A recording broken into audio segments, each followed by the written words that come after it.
Hello everyone, and welcome again to our daily Bible verse ministry on this wonderful, blessed Saturday morning. And I hope that you all have a wonderful day ahead.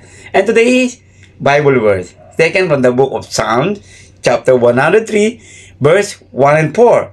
Praise the Lord, my soul, all my inmost being. Praise His holy name.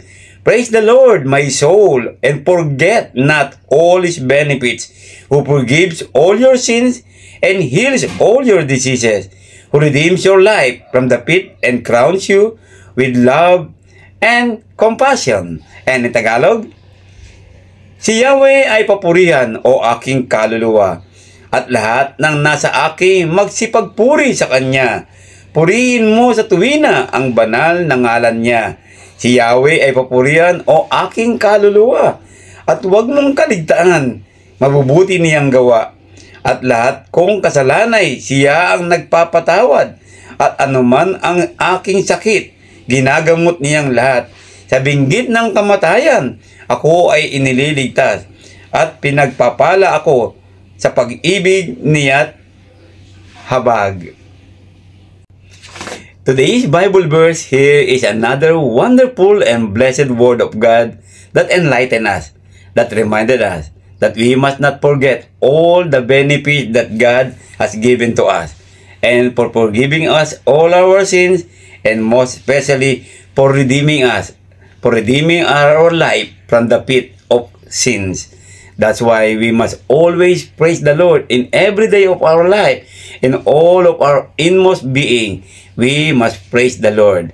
And praising the Lord, it reminds us that His love and compassion will always be with us.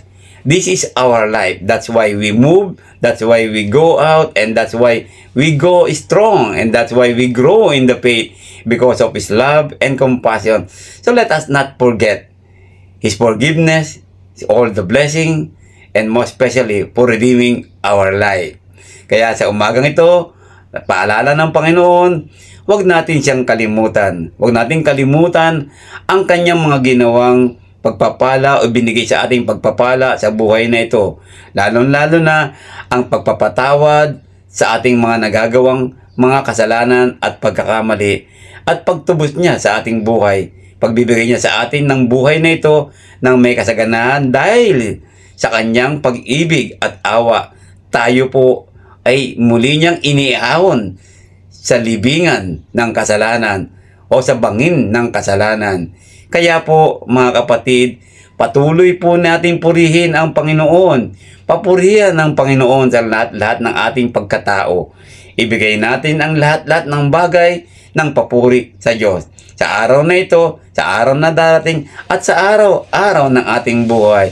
Let us praise the Lord and not forget all the benefits that we receive from Him, especially the forgiveness of our sin and for redeeming our life. Magandang umaga po muli sa inyo. Please do share our daily Bible verse and subscribe on our YouTube channel so that we'll be able, a lot of people will listen and will hear His words every day of our life. Magandang umaga po sa inyo lahat.